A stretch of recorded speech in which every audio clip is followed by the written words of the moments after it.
Woody Allen's 1986 comedy drama, Hannah and Her Sisters, provides a nice illustration of this point.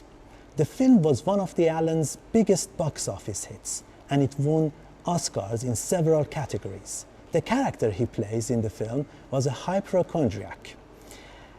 He visits his doctor for some slight hearing and balance problems. When the doctor asks if he hears a ringing or a buzzing in his ears, Allen's character realizes that he does, and he immediately wonders if he is going deaf.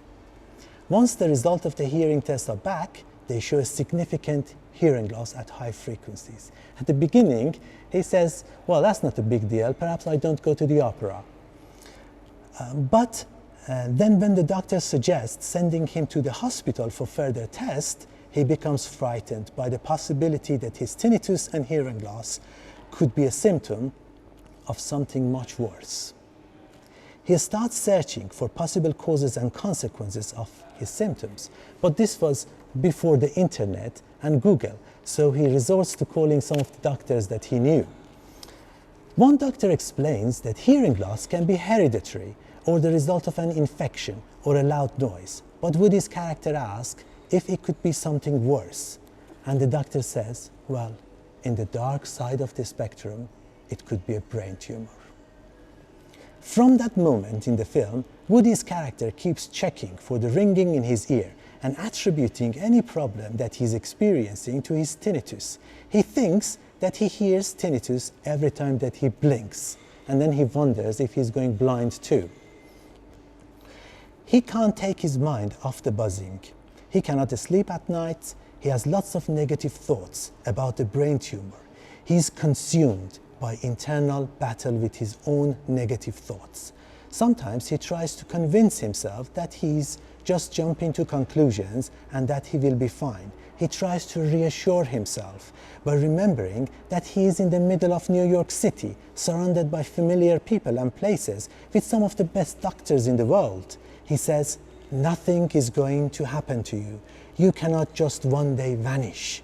Keep calm. You will be okay. Don't panic.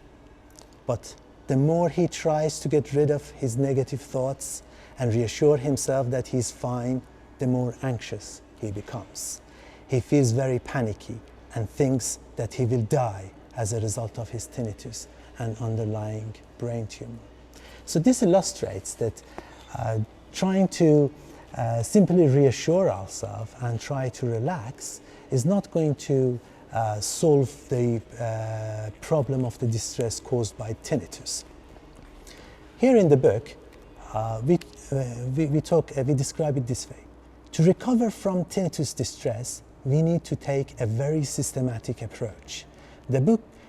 This book helps us to achieve this by reviewing facts about tinnitus and how to assess our symptoms by motivating and preparing us for behavior changes, by teaching us the techniques of CBT or cognitive behavioral therapy, by helping us in developing the willingness to live a satisfying life even with tinnitus, and by facilitating learning using metaphors and thought experiments. So I hope you enjoy reading this book and find it helpful. Please make sure to rate the book and leave your feedback on whatever website that you purchased the book from. Thank you very much for listening.